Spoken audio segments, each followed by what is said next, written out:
Link's Awakening was released in 1993 and designed for a piece of portable hardware released 4 years prior. But even though this game was released a quarter of a century ago, this expertly crafted adventure is a game every Zelda fan needs to experience. The soundtrack is memorable, the dungeons are diverse, and the world has a unique personality not really seen in other entries. The hardware limitations of the original Game Boy definitely hold it back a bit, but that's why I feel the Nintendo Switch remake of Link's Awakening is the most successful, faithful remake of a Zelda game to date. The contrast of graphical capabilities between systems is the first thing that comes to mind when looking at a remake. However, Nintendo has taken a unique approach to remaking this entry when compared with others in the franchise.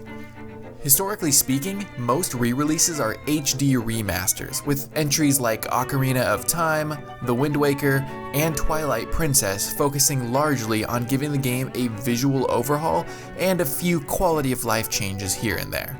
For those that remember, Link's Awakening actually received this treatment in the form of Link's Awakening DX for the Game Boy Color. While these remakes bring the game visually up to par with other games at the time, it still leaves them handling almost exactly as we remembered them. While this is not always a bad thing, Link's Awakening for the Switch goes above and beyond the other remakes. This game was completely remade from the ground up for a system that could render far more on the screen than the Game Boy was capable of, yet it was done in such a faithful way, there's no question you're still playing the same game. Let's look at Mabe Village as a perfect example of the smooth transition. While it's already a fairly small town, it's made to feel even more claustrophobic on the Game Boy due to the fact that the hardware could only render an 8x10 segment of the village at a time. Luckily, everything on the Switch is scaled 1-to-1 with the Game Boy, with each tile being exactly where it was back in 1993, but this time we aren't limited to 80 square tiles. This leads to the most impactful change of the remake, as the now seamless overworld enables the player to appreciate Koland Island as it was meant to be appreciated. The streamlined changes don't stop there, as simply having a dedicated button for your sword now is the next best change this game saw. In the original, you had to constantly reopen your inventory if you wanted to swap from your boomerang, to your bow, to your bombs, to your hookshot, as you only had an A and a B button. And worst of all, that included your sword and shield.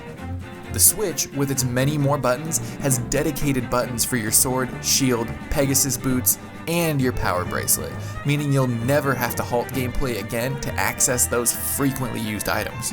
Granted, you'll still need to swap items now and again, but those 4 dedicated buttons improves the experience tenfold.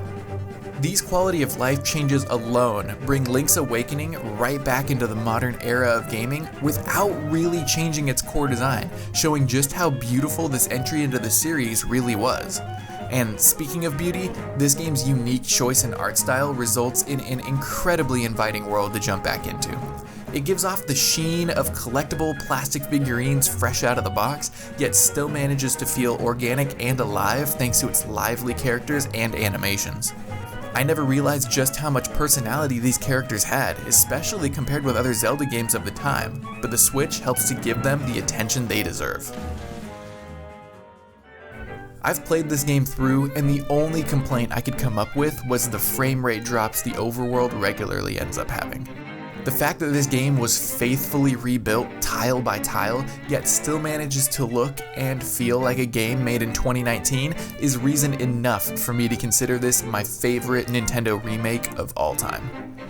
Link's Awakening was truly a magnificent entry into the Zelda series, simply held back by the hardware limitations that come with a game designed for a handheld made in 1989.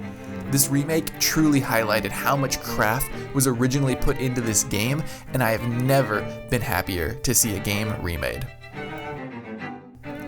Only a fraction of my viewers have clicked that subscribe button, so if you haven't already, I would greatly appreciate that click. I love making videos, and seeing that subscriber count grow only serves as even more motivation.